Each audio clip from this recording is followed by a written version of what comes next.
Theorems related with area. और आज हम बात करेंगे पैरेललोग्राम्स पर। जैसे कि आपको एक पैरेललोग्राम नजर आ रहा है, अब हम आज ये बात प्रूव करेंगे कि अगर हम इसी पैरेललोग्राम की एक साइड को बेस रखें, यानी ए बी साइड को फर्ज करें मैं इसी को कॉमन रखता हूँ और इसी के ऊपर इसी साइड की लेंथ के हिसाब से मैं एक पैरेललोग्राम बना लेता हूँ। ठीक है, तो अब हमने बात साबित करनी है कि अब जो न्यू फॉर्म पैरेललोग्राम है, ये जो पहले से ड्रॉ हुआ हुआ पैरेललोग्राम है, इन दोनों का एरिया आपस में बराबर है। अब इस नए पैरेललोग्राम के जो वर्टिसेस हैं वो ए बी, यहाँ पर जी ई वर्टेक्स आ रहा है और ये हमारे पास एफ वर्टेक्स आ रहा है, इस तरह से है। ठीक है, अब हमने इन दोनों का एरिया जो है वो आपस में बराबर शो करने हैं। अब देखें पहला जो पैरेललोग्राम, अगर हम इसके एरिया को जरा by with the help of shade यानी शेड या कलर से समझें तो इस तरह से है कि ए बी सी डी जो पैरेललोग्राम है उसमें ये क्वाड्रिलेटरल आएगा सबसे पहले, ए बी ई डी। ठीक है, और फिर ये ट्राइंगल आएगी। ये बात समझ गए होंगे आप। अब हम एक और शेड से, ग्रीन शेड से, जो हमारे पास सेकंड पैरेललोग्राम है ए बी ई एफ की बात करते हैं। देखिए इसमें सबसे पहले ये हमारे पास यानी यही क्वाड्रिलेटरल जो कि पहले ए बी सी डी में आया था वही दोबारा आ जाता है, यानी इसका मतलब है कि ये क्वाड्रिलेटरल जो इन दोनों पैरेललोग्राम में कॉमन है, प्लस इसमें ये ट्राइंगल आ जाएगी। तो अगर मैं इस ट्राइंगल को चले एक अलग से शेड में कर लेता हूँ यहाँ पर, तो अब ये हमारे पास जी यानी इन दो पैरेललोग्राम्स के एरियाज को अगर हमने बराबर शो करना है तो हमें जो सिर्फ इस वक्त कंफ्यूजन है या हमने जो बात प्रूव करनी है वो ये प्रूव करनी है कि जो एरिया ऑफ ट्राइंगल है हमारे पास जी, कौन सी ट्राइंगल, ए डी एफ। ठीक है, और जो दूसरी हमारे पास ट्राइंगल आ रही है वो कौन सी आ रही है, क्योंकि देखें एफ इसके कोरस्पॉन्डिंग जो साइड बनेगी वो हमारे पास बी सी साइड बनेगी, तो हम लिखेंगे बी सी ई। अब हम इन दोनों ट्राइंगल्स में 1-to-1 कोरस्पॉन्डेंस लेते हैं, देखते हैं क्या ये कॉन्ग्रुएंट हो सकती हैं या नहीं हो सकती। देखें यहाँ पर चूंकि ए बी सी डी एक पैरेललोग्राम है जिसमें बी सी साइड और एडी साइड ये आपस में क्या है जी, कॉन्ग्रुएंट है, तो मैं कह सकता हूँ कि इस ट्राइंगल की एडी साइड इसके कोरस्पॉन्डिंग जो दूसरी ट्राइंगल है उसमें हमारे पास जो बी सी साइड है ये आपस में क्या है जी, कॉन्ग्रुएंट है। ये इसका क्या रीजन है जी, अपोजिट साइड्स ऑफ पैरेललोग्राम। ठीक है, ये बात आप समझ गए होंगे। तो अब इसी तरह से अगर हम फर्दर इसको देखते हैं तो हमारे पास जो साइड आती है जी, अब हमारे पास जिस तरह ये साइड आ रही है, इसको चले मैं एक ही शेड कर लेता हूँ यहाँ पर, ई बी या बी ई साइड। अब चूंकि ए बी ई एफ ये एक पैरेललोग्राम है तो इसकी अपोजिट साइड यानी बी ई के जो अपोजिट साइड बन रही है वो हमारे पास कौन सी साइड बनेगी जी, ए एफ बनेगी। ये आपस में क्या आ जाएंगी, कॉन्ग्रुएंट आ जाएंगी। तो यहाँ पर फिर हम ये भी लिख सकते हैं कि हमारे पास जो ए एफ साइड है इस ट्राइंगल की, इसके करस्पॉन्डिंग जो दूसरी ट्राइंगल है उसमें हमारे पास बी ई साइड आ रही है, ये आपस में क्या है जी, कॉन्ग्रुएंट है। अब यहाँ पर ये इसका भी सेम यही रीजन है कि ये अपोजिट साइड ऑफ पैरेललोग्राम है। अब यहाँ पर हम एक एंगल कंस्ट्रक्ट करते हैं। अगर आप देखें सबसे पहले मैं इस ट्राइंगल की इस पैरेललोग्राम की बात करता हूँ ए बी सी डी की। इसमें अगर मैं इस साइड को एक्सटेंड कर देता हूँ और यहाँ से ए बी साइड को यानी दोनों साइड से मैं एक्सटेंड कर लेता हूँ, तो इसमें चूंकि एक पैरेललोग्राम में जो हमारे पास ये एंगल होता है, ठीक है, इसके करस्पॉन्डिंग जो ये एंगल है। अब ये चूंकि ये लाइंस पैरेलल है, अगर आप देखें तो हमारे पास जो ए डी जो हमारे पास ये लाइन आ रही है इस तरह से, ये और इधर से हमारे पास जो बी सी आ रही है लाइन सेगमेंट, ये आपस में क्या है जी, ये पैरेलल है। ठीक है, तो दो पैरेलल लाइंस को जब ये एक ट्रांसवर्सल ए बी इंटरसेक्ट करेगा तो फिर जो करस्पॉन्डिंग एंगल बनेंगे वो आपस में क्या बनेंगे जी, कॉन्ग्रुएंट बनेंगे। तो यहाँ पर मैंने ये करस्पॉन्डिंग एंगल्स जो है वो ड्रॉ किए। अब मैं इनको शेड भी कर देता हूँ कि ये एंगल जो है हमारे पास यहाँ से लेकर यहाँ तक है, इसी तरह ये एंगल भी हमारे पास यहाँ से लेकर यहाँ तक आ गया। ठीक है, इसको मैं एंगल 1 कह देता हूँ और ये हमारे पास एंगल नंबर 2 है। और साथ ही हम इसे अपनी याद दहानी के लिए यहाँ पे नोट भी कर लेते हैं कि एंगल 1 और 2 आपस में क्या जी, बराबर है, करस्पॉन्डिंग एंगल होने की वजह से। अब हम अगर दूसरे पैरेललोग्राम को देखें जो कि ए बी ई एफ है, ठीक है, तो इसमें भी एक्सटर्नल एंगल बन रहे हैं और इसमें जो एक्सटर्नल एंगल बन रहा है ये हमारे पास बन रहा है जो कि जिसको मैं 3 एंगल कह देता हूँ। और इसी के करस्पॉन्डिंग जो हमारे पास एंगल बनेगा वो ये वाला बन जाएगा जी। ठीक है, यानी ये हमारे पास एंगल 3 और एंगल 4 ये भी आपस में क्या होंगे जी, करस्पॉन्डिंग एंगल होने की वजह से वही सेम रीजन हम ये कहेंगे ये दोनों आपस में क्या है, कॉन्ग्रुएंट है। ठीक है, अभी आप देखें कि अब जो इस ट्राइंगल में ये एंगल बन रहा है, यानी इन दो साइड्स को और इन दो साइड्स को मैं आपस में करस्पॉन्डिंग साइड्स के हवाले से और कॉन्ग्रुएंट कह चुका हूँ। अब अगर ये एंगल जिसको मैं चले इसको 5 कह देता हूँ और इसको 6 कह देता हूँ। अगर मैं किसी तरह ये प्रूव कर दूं कि ये दोनों कोरस्पॉन्डिंग एंगल्स भी कॉन्ग्रेंट है, तो फिर side angle side postulate apply करके हम इन दोनों ट्राइंगल्स को कॉन्ग्रेंट शो कर देंगे, जिससे प्रूफ हो जाएगा कि इन दोनों ट्राइंगल्स का एरिया जो है वो आपस में क्या है जी, बराबर है। और ये फिर प्रूफ हो जाएगी बात कि A B C D parallelogram का एरिया और A B E F parallelogram का एरिया आपस में क्या है जी, कॉन्ग्रेंट है। अब आप देखें, अगर अगर फर्ज करें, मैं इस तरह से कहता हूं कि अगर मैं मैयर एंगल 6 की फॉर्मेशन देखूं तो वो कैसे बना है, तो वो इस तरह से बना है कि मैयर एंगल 1 यहां तक है, ठीक है, यानी यहाँ पर डिफरेंस ऑफ एंगल पोस्टुलेट को मैं बात कर रहा हूँ, यानी 1 यहाँ से और यहाँ तक अगर इतना एंगल इसमें से निकाल दिया जाए तो पीछे जो रिमेनिंग एंगल बचेगा वो 6 ही बचेगा। और ये इस आर्म से लेकर इस आर्म तक जो एंगल बन रहा है वो 4 बन रहा है, तो हम मैयर एंगल 4 लिखेंगे। इसी तरह बिल्कुल यही बात है कि मैयर एंगल 2 इस आर्म तक है, ए डी आर्म तक है। तो अगर मैं एंगल 5 की फॉर्मेशन देखूं तो ये इस तरह से है कि इसमें मैयर एंगल 2 में से अगर हम मैयर एंगल 3 सब्ट्रैक्ट कर लें तो हमारे पास 5 आता है। और आप ये बात जानते हैं कि ऊपर हमने लिखा है कि मैयर एंगल 1 और 2 में कोई फर्क नहीं है, ठीक है। इसी तरह 3 और 4 में कोई डिफरेंस नहीं है। इसका मतलब है कि इसकी जगह अगर मैं 2 लिख दूं और इसकी जगह मैं 3 लिख दूं तो ये दोनों एक ही रिजल्ट को शो कर रहे हैं, जिससे बात साबित हो जाती है कि मैयर एंगल 5 और मैयर एंगल 6 जो है ये आपस में करस्पॉन्डिंग एंगल है और कॉन्ग्रेंट है। और साइड एंगल साइड पोस्टुलेट की बेस पे फिर ये दोनों ट्राइंगल्स जो कि यहाँ पे ड्रॉ हुई हैं ये आपस में कॉन्ग्रेंट हो जाएंगी और फिर इनका एरिया कॉमन यानी कि सेम हो जाएगा, इक्वल हो जाएगा, जिससे ये बात फिर साबित हो जाएगी कि फिर हमारे पास जो पैरेललोग्राम्स हैं, कौन कौन से जी parallelogram, A B C D and, और दूसरा जो पैरेललोग्राम है हमारे पास वो है ए बी ई एफ, इन दोनों का एरिया जो है वो आपस में क्या है जी, इक्वल है। और वो किस बेस पर हुआ था इक्वल, हमने ये किया था कि उनकी एक साइड को कॉमन रखा था और दूसरी बात ये की थी कि हमने कि उनकी जो हमारे पास हाइट है वो कॉमन आई थी, तो इस बेस पर हमने कहा था कि इन दोनों का एरिया जो है वो इक्वल आएगा।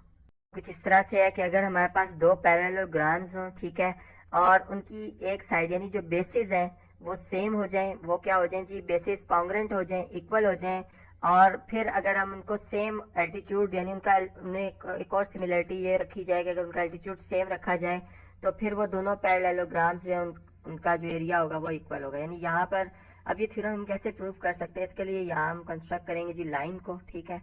ये हमारे पास जी मैंने दो पैरेलल लाइंस ड्रॉ की हैं और अब इन दो पैरेलल लाइंस का ड्रॉ करने का मकसद ये है कि इसमें हम ये बात जानते हैं कि पैरेलल लाइंस में जो परपेंडिकुलर डिस्टेंस होता है वो क्या होता है जी, सेम होता है, यानी हाइट सेम होगी। अब हम जब दो पैरेललोग्राम्स यहाँ पे कंस्ट्रक्ट करते हैं, फॉर एग्जांपल मैं पहला पैरेललोग्राम इस डायरेक्शन में बना रहा हूँ, उसकी ये फर्स्ट साइड है और ये उसकी जी हमारे पास क्या आ गई जी, ये यहाँ पे सेकंड साइड आ गई है, ठीक है। तकरीबन मैंने कोशिश की है कि ये पैरेललोग्राम ही हमें विजिबल हो, ठीक है। और अब इसको शेड भी कर देते हैं यहाँ ताकि ये जी पैरेललोग्राम हमारे पास आ गया। इसके वर्टिसेस जो है जी, ए वर्टेक्स है, ये कलर बल्कि यहाँ पर ब्राइट यूज करते हैं जी, ए वर्टेक्स है, ये बी वर्टेक्स है, ये हमारे पास सी वर्टेक्स है और ये हमारे पास डी वर्टेक्स है, ठीक है। अब इसी तरह से इसी सिस्टम में नहीं, क्योंकि हमने हाइट को क्या रखना है जी, सेम रखना है, ठीक है, तो हम एक और पैरेललोग्राम ड्रॉ करेंगे इस तरह से कि उसकी एक ये साइड आ रही है हमारे पास, इसको थोड़ा सा एक्सटेंड करते हैं, ये आ रही है साइड, जबकि उसकी दूसरी साइड जो है चूंकि हमने ये बात की थी जितना ए से लेकर बी डिस्टेंस होगा, फॉर एग्जांपल अगर ये 2 सेंटीमीटर है तो यहाँ पर इन दोनों साइड्स में जो डिस्टेंस होगा वो भी 2 सेंटीमीटर का होना चाहिए। तकरीबन मैंने कोशिश की है कि बराबर ही बने, ठीक है। इसको भी एक अलग से शेड कर देते हैं जी, ये हमारे पास दूसरा पैरेललोग्राम आ गया। इसको भी हम लिख देते हैं कि ये हमारे पास फॉर एग्जांपल ई, चलें जी, ई वर्टेक्स है ये हमारे पास, कलर चेंज करते हैं जी, ई एफ जी और आई वर्टेक्स, ठीक है। ये हमारे पास सेकंड पैरेललोग्राम। अब इनमें सिमिलरिटी ये है कि ए बी साइड और ई एफ साइड ये इन दोनों पैरेललोग्राम्स की क्या है जी, सेम है। यानी अगर हम एरिया पे गौर करें, एरिया ऑफ पैरेललोग्राम, तो वो हमारे पास क्या फार्मूला होता है वो आप जानते हैं कि base, B for base multiply by height होती है, ठीक है। अब ये फार्मूला हमने इधर अप्लाई करना और इसमें इस तरह से कहना है कि इन दोनों पैरेललोग्राम्स का जो एरिया है वो आपस में क्या है जी, बराबर है। ठीक है, इस तरह से कह सकते हैं। इसके लिए यहाँ पर हमने एक लिंक निकाला है, वो इस तरह से है कि अगर मैं ए वर्टेक्स को, इस पैरेललोग्राम के ए वर्टेक्स को इस सेकंड जो पैरेललोग्राम है जो कि ब्राउन कलर में, इसके आई वर्टेक्स से ज्वाइन कर दूंगा, इसी तरह इसका बी वर्टेक्स जो है वो अगर जी वर्टेक्स इस तरह से कंबाइन ज्वाइन कर दिया जाए, ठीक है। तो अब ये जो हमारे पास शेप बन रही है इसको जरा समझते हैं कि ये कौन सी शेप है। ठीक है, बेसिकली इस तरह से है कि आप ये बात जानते हैं कि ए बी साइड और जो ई एफ साइड है ये तो गिवन है कि आपस में क्या है जी, कॉन्ग्रेंट है, बराबर है। और ये हम बात जानते हैं कि जो ब्राउन कलर में आपको शेप नजर आई है एक पैरेललोग्राम है। ठीक है, इसकी अपोजिट साइड्स क्या होती हैं जी, कॉन्ग्रेंट होती हैं। इसका मतलब है ई टू एफ जो डिस्टेंस है वो आई टू जी डिस्टेंस बराबर होंगे ये आपस में। और अब आई टू जी और ए टू बी ये डिस्टेंस आपस में क्या है जी, बराबर भी हैं।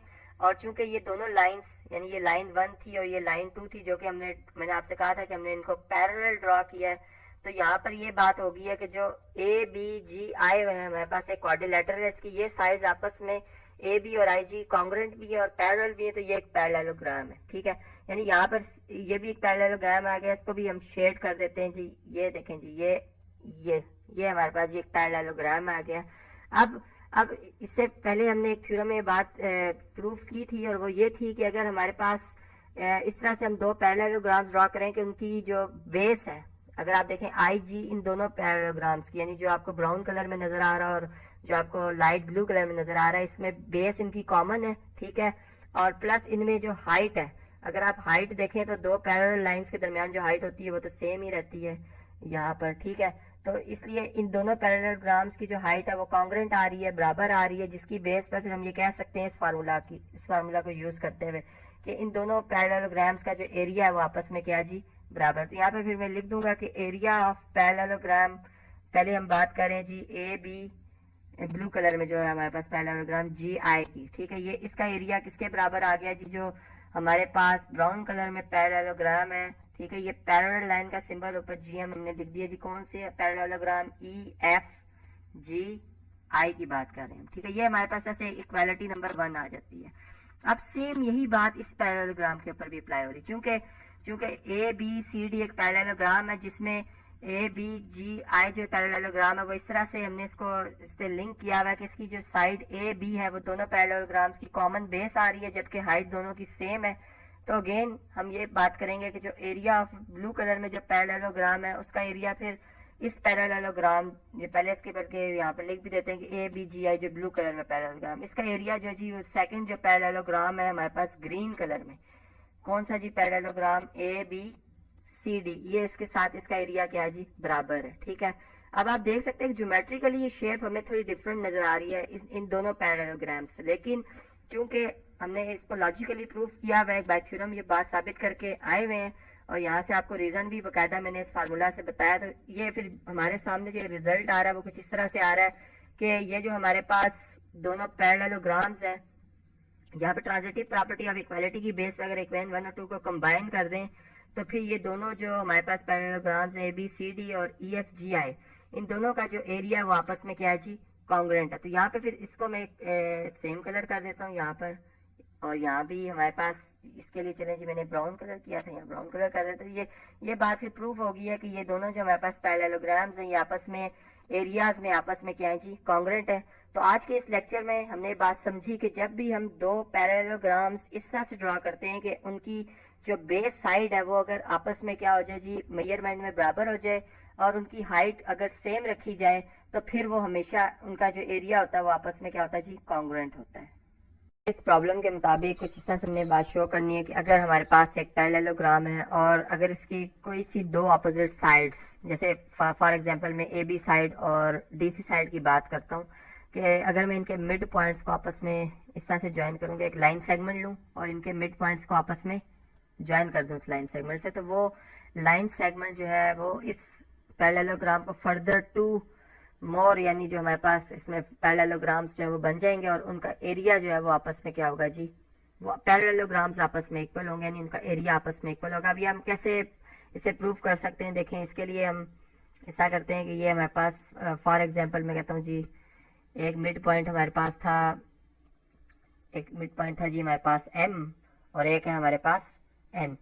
अब चूंकि इसमें हमारे पास D C side A B side के साथ क्या है जी, पैरेलल भी है और कॉन्ग्रेंट भी है। ठीक है, ये बात तो हम ऑलरेडी जानते ही हैं। इसी तरह से ये भी हम जानते हैं जी कि हमारे पास जो ए डी साइड है ये बी सी के साथ पैरेलल भी है और कॉन्ग्रेंट भी है, ये भी बात क्लियर हो जाती है हमें। तो इसमें अगर हम ये देखें कि हमारे पास जब हमने मिड पॉइंट्स को ज्वाइन किया यहाँ पर, तो हमारे पास अब जो ये शेप बन रही, क्या ये पैरेललोग्राम है या नहीं? बिल्कुल यहाँ पर ये बात कंफर्म रहे कि ए बी और डी सी आपस में ये लाइन सेगमेंट्स बराबर है और एन और एम इनके मिड पॉइंट्स है। तो फिर इसका मतलब ये होगा कि ए से लेकर एम तक डिस्टेंस और इसी तरह से डी से लेकर एन तक डिस्टेंस ये आपस में कॉन्ग्रुएंट भी है, पैरेलल भी है। तो फिर हमने पढ़ा था कि अगर एक ऐसा हमारे पास क्वाड्रिलेटरल जिसके अपोजिट साइड्स पैरेलल भी हो, कॉन्ग्रुएंट भी हो, तो वो एक पैरेललोग्राम होता है। तो यहाँ पे ये बात कंफर्म होगी है कि ये हमारे पास ए एम एन डी एक पैरेललोग्राम है। सिमिलरली हम ये भी प्रूफ कर सकते हैं कि बी एम एन सी ये भी एक क्या है जी, पैरेललोग्राम है। तो यहाँ से ये बात तो क्लियर होगी कि ये हमारे पास दोनों जो क्या है पैरेललोग्राम्स ही हैं।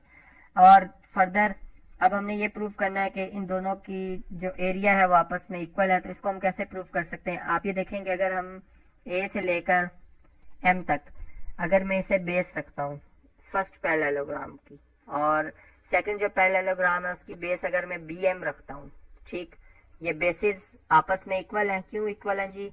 क्योंकि एम इनका क्या है जी, मिड पॉइंट है। ये बात हमें याद है। और इस तरीके से चूंकि ये दो लाइंस जो कि मैंने यहाँ पे ड्रॉ की हैं, ए बी और डी सी, ये बेसिकली क्या है जी, आपस में पैरेलल है। क्यों पैरेलल है? क्योंकि एक पैरेललोग्राम है। तो फिर यहाँ से ये बात बिल्कुल 100% है कि इनके दरमियान जो परपेंडिकुलर डिस्टेंस होगा, फर्ज करें अगर मैं सी पॉइंट से एक परपेंडिकुलर डिस्टेंस लेता हूँ जो कि बेस के ऊपर परपेंडिकुलरली जो है इसको आकर इंटरसेक्ट करता है इस तरीके से, ठीक है। और इसी तरीके से अगर हम यहाँ से इस पैरेललोग्राम के लिए एक परपेंडिकुलर ड्रॉ करते हैं जो कि इस यानी या चले इस तरह से कर लेते हैं कि अगर चूंकि मैंने बेस को ए बी एम को बेस रखा है, तो फिर मैं डी पॉइंट से एक परपेंडिकुलर जो है वो क्या करूंगा जी, ड्रॉ करूंगा जो कि इस बेस के ऊपर आके परपेंडिकुलरली इसको इंटरसेक्ट करेगा। तो फिर ये हाइट जो है इन दोनों जो हमारे पास पैरेललोग्राम्स है इनकी ये हाइट क्या आएगी जी, कॉमन आएगी, जिससे इनका एरिया जो है वो आपस में क्या आ जाएगा जी, इक्वल आ जाएगा। क्योंकि ये बात हम जानते हैं कि एरिया ऑफ पैरेललोग्राम जो है ये किसके इक्वल होता है जी, बेस मल्टीप्लाई बाय हाइट के, और हाइट इन दोनों पैरेललोग्राम्स की इक्वल है। तो फिर यहाँ से यह बात बिल्कुल क्लियर होगी कि जब भी हम एक पैरेललोग्राम के अपोजिट साइड्स के मिड पॉइंट्स को आपस में ज्वाइन करते हैं तो वो लाइन सेगमेंट जो फर्दर दो मजीद इक्वल पैरेललोग्राम्स को बना देती है। बिल्कुल ये रिजल्ट हम इसका भी प्रूफ कर सकते हैं कि फर्ज करें एडी का मिड पॉइंट हमारे पास पी है और बीसी का मिड पॉइंट हमारे पास क्यू है, और अगर मैं पी और क्यू को आपस में ज्वाइन कर देता हूँ तो इस तरीके से भी हमारे पास दो इक्वल पैरेललोग्राम्स बन जाते हैं। समझेंगे कि अगर दो ट्राइंगल्स इस तरह से ड्रॉ की जाए कि उनकी बेस साइड कॉमन हो और हाइट जो है यानी जिसको हम एल्टीट्यूड कहते हैं वो भी सेम हो, तो फिर दोनों ट्राइंगल्स का एरिया आपस में बराबर आएगा। अब ये बात किस तरह से साबित हो सकती है, किस तरह से प्रूफ हो सकती है, इसको जरा समझते हैं। यहाँ पर मैं सबसे पहले दो लाइंस ड्रॉ कर रहा हूँ जो कि आपस में क्या है जी, पैरेलल है, ठीक है। एक लाइन हमने यहाँ पे ड्रॉ की है, ठीक, और इस तरह से अब दूसरी लाइन यहाँ पे ड्रॉ की है। और जैसे कि मैंने आपको बताया कि पैरेलल लाइंस हैं, और इसका रीजन ये है कि यहाँ पर चूंकि हमारे पास जो हाइट है वो हमने सेम रखनी है, इस वजह से मैंने ये दो पैरेलल लाइंस जो है वो ड्रॉ की है, ठीक है। यहाँ साथ ही हम लिख भी देते हैं ताकि डिस्कशन में हम इस बात को दोबारा रिवाइज कर सकें। अब देखिए एक ट्राइंगल जो कि मैंने आपको बताया कि जो डिफरेंट शेप की हो सकती हैं, पहले हम फर्स्ट टाइप की ट्राइंगल बनाते हैं जी, और उसकी साइड जो है, एक साइड जो है जिसको मैं लाइन 2 के ऊपर रख रहा हूँ वो इस तरह से है। ये जी हमारे पास एक ट्राइंगल यहाँ पर कंस्ट्रक्ट हो गई है। अब हम एक और ट्राइंगल बनाते हैं जी, कलर डिफरेंट यूज करते हैं, ये पिंक कलर यूज करते हैं जी, ठीक है। और चलें जी अब इसको बनाते हैं। इसकी ये वाली साइड जो है यानी कॉमन वर्टेक्स है, ठीक है। यहाँ से स्टार्ट ले रहे हैं हम, यहाँ से यहाँ तक आते हैं, ये साइड 1 आ गई हमारे पास, ठीक है। इस तरह से ये साइड नंबर 2 आ गई है और ये साइड नंबर 3। तो ट्राइंगल यहाँ पर जी एक और बन गई है हमारे पास।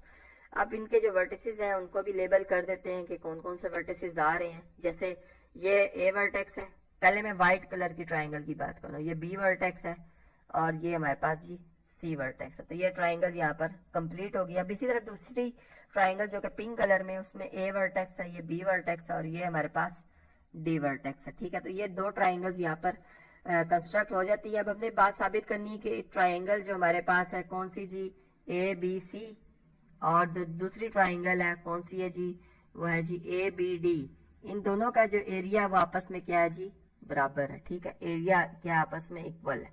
अब ये कैसे बराबर हो सकता है, कैसे हम शो कर सकते हैं, इसके लिए हमें कुछ कंस्ट्रक्शन करनी पड़ेगी। मैं ये कंस्ट्रक्शन कर रहा हूँ कि जो हमारे पास साइड ए डी है, ठीक है, ये आपको साइड नजर आ रही है, इसके बिल्कुल पैरेलल एक लाइन सेगमेंट में ड्रॉ करूंगा, ठीक, जो कि बी वर्टेक्स से पास हो रही है, बिल्कुल इसके पैरेलल। कोशिश करेंगे, आप भी देख रहे हैं साथ साथ के पैरेलली ड्रॉ हो रही है, ठीक है। ये जी देखें, बिल्कुल इसके पैरेलल मैंने ड्रॉ की है, और ये हमारे पास जो वर्टेक्स है जहाँ पे जाके इसने लाइन 1 को इंटरसेक्ट किया है, इसको मैं ई पॉइंट कह लेता हूँ। तो इसका बी ई जो है वो साइड ए डी के साथ पैरेलल है, जबकि ए बी और डी ई ये तो ऑलरेडी पैरेलल थी, चूंकि हमने शुरू में बात की थी कि लाइन 1 और लाइन 2 आपस में क्या है जी, पैरेलल है। तो ये जो शेप हमारे पास आई है, ये एक पैरेललोग्राम की आई है, ठीक। और इसी तरह से अगर हम अब ऐसा करते हैं कि हमारे पास जो बीसी साइड है, ठीक है, ये आपको बीसी साइड नजर आ रही है, कलर में डिफरेंट यूज करता हूँ। ये देखें जी, ये बीसी साइड की जो हमारे ये साइड है यानी बीसी, इसके बिल्कुल पैरेलल में ए वर्टेक्स से एक लाइन सेगमेंट ड्रॉ करने जा रहा हूँ, जो कि चलें जी यहाँ पर येलो कलर में रिप्रेजेंट में कर रहा हूँ। और ये जी लाइन ए पॉइंट से स्टार्ट हो रही है, कोशिश करते हैं जी ये भी बिल्कुल उसके पैरेलल ड्रॉ हो। यहाँ पर काफी हद तक, यहाँ पर ये इस जगह पर काफी हद तक ये पैरेलल नजर आ रही है, ठीक है, यानी बी सी और ए एफ कह देते हैं इसको जी, ए एफ जो हमारे पास लाइन सेगमेंट है, ये आपस में क्या है जी, पैरेलल है, ठीक है। और ये हमने दो पैरेलल लाइंस ड्रॉ कर दी, जबकि इसमें अगर आप देखें तो हमारे पास जो एफ सी साइड है और ए बी साइड है तो ऑलरेडी पैरेलल नहीं है, क्योंकि लाइन 1 और लाइन 2 ऑलरेडी आपस में क्या थी जी, पैरेलल थी, ठीक है। तो ये भी एक पैरेललोग्राम आ गया। अब अगर आप इन दोनों पैरेललोग्राम्स को देखें तो इन यानी एक पैरेललोग्राम जो ये आपके पास शेप आ रही है, ठीक है, और जो सेकंड पैरेललोग्राम शेप है वो आपके पास ये आ रही है, ठीक है। इन दो पैरेललोग्राम्स में हमें क्या सिमिलरिटी नजर आ रही है कि इनमें जो ए बी साइड है ये क्या है जी, इनकी कॉमन है। कॉमन अगर मैं इसको बेस रख दूं, ठीक है, और आप इन दोनों पैरेललोग्राम्स की अगर हाइट देखें तो हाइट चूंकि लाइन 1 से लेकर लाइन 2 तक यहीं तक है इनकी, अगर मैं परपेंडिकुलर डिस्टेंस लूं, क्योंकि हाइट हमेशा परपेंडिकुलर होती है, तो ये इन दोनों पैरेललोग्राम्स की इसकी भी हाइट और इसकी भी हाइट सेम है। और हम ये कह सकते हैं कि इन दोनों जो पैरेललोग्राम्स हैं इनका एरिया आपस में क्या है जी, इक्वल है, ठीक है। तो यहाँ तक जो हमने बात की, अगर आप इसको समझें तो मैंने ये कहा कि हमारे पास जो एरिया है जी, किसका, एरियाज ऑफ, ठीक है, मैं ओवरऑल बात कर रहा हूँ, एरियाज ऑफ पैरेललोग्राम्स। कौन से जी parallelograms, A B E D, ठीक है, एंड और दूसरा पैरेललोग्राम कौन था जी हमारे पास, A B C F are equal, ठीक है। इन दोनों का एरिया आपस में इक्वल है, ये ऑलरेडी हम प्रूफ भी करके आए हैं और मैंने भी इसका शॉर्ट सा रीजन भी आपको बताया। अब देखें, अगर मैं इस ए बी ई डी जो पैरेललोग्राम है, अगर मैं इसके एरिया का हाफ कर देता हूँ, ठीक है, और इधर से मैं ए बी सी एफ अगर इस पैरेललोग्राम के एरिया को अगर मैं हाफ कर देता हूँ, ठीक है, तो हमारे पास जो रिमेनिंग जो पोर्शन आएगा उस देखिए, अगर ए बी सी एफ को मैं हाफ करता हूँ तो एक यानी हमारे पास ये ट्राइंगल बनती है और एक ट्राइंगल हमारे पास इस तरह से बन जाती है, ठीक है। इन दोनों का एरिया आपस में बराबर आएगा, यानी ये हमारे पास एक पैरेललोग्राम के हाफ करने से ये ए बी सी ट्राइंगल बनती है, ठीक है। जबकि अगर मैं इसको बल्कि शेड कर देते हैं यहाँ पर, ठीक है, और इसी तरह से अगर मैं ए बी डी देखूं तो ये ए बी डी और इसी तरह से डी ई बी, ये अगर आप देखें तो ये भी दो ट्राइंगल बनती हुई नजर आ रही है आपको, जो कि एक पैरेललोग्राम जिसको मैंने कहा था A B E D parallelogram है, ठीक है। तो इसमें भी जो ए बी डी ट्राइंगल है इसका एरिया और इसी तरह से ए बी सी जो ट्राइंगल है इसका एरिया आपस में क्या हो जाएगा जी, बराबर हो जाएगा, ठीक है। इसको शेड करते हैं, अब जो बात मैंने कही है इसको बाय डायग्राम देखते हैं जी। ये हमारे पास ट्राइंगल ए बी सी है, ठीक है, और दूसरी ट्राइंगल जो हमारे पास आ रही है उसमें ये वाला एरिया। तो अभी आप देख सकते हैं कि ये दोनों ट्राइंगल्स जिनकी मैंने बात की है ये आपस में बिल्कुल क्या है जी, एरिया में बराबर है। तो हम ये बात यहाँ पे इस तरह से कह सकते हैं कि फिर एरियाज ऑफ ट्राइंगल्स कौन सी जी, triangles A B D and A B C are equal. तो आज के इस टॉपिक में हमने बात समझी कि जब भी दो ट्राइंगल्स इस तरह से ड्रॉ हो, ख्वाह वो जिस टाइप की ट्राइंगल हो, क्योंकि हम जानते हैं कि ट्राइंगल बाय साइड्स भी 3 टाइप्स की हैं, ठीक है, यानी आइसोसेलेस, स्केलीन या इक्विलैटरल ट्राइंगल, और triangles with respect two angles भी 3 टाइप्स के, right angle triangle, acute angle triangle या एक्यूट एंगल ट्राइंगल। तो जो मर्जी शेप की ट्राइंगल हो, लेकिन अगर हम उनमें ये सिमिलरिटी रखते हैं कि उनकी बेस को कॉमन रखते हैं, ठीक है, और उनकी जो हाइट है वो सेम रखते हैं, तो फिर उनका एरिया हमेशा क्या आएगा जी, आपस में इक्वल आएगा।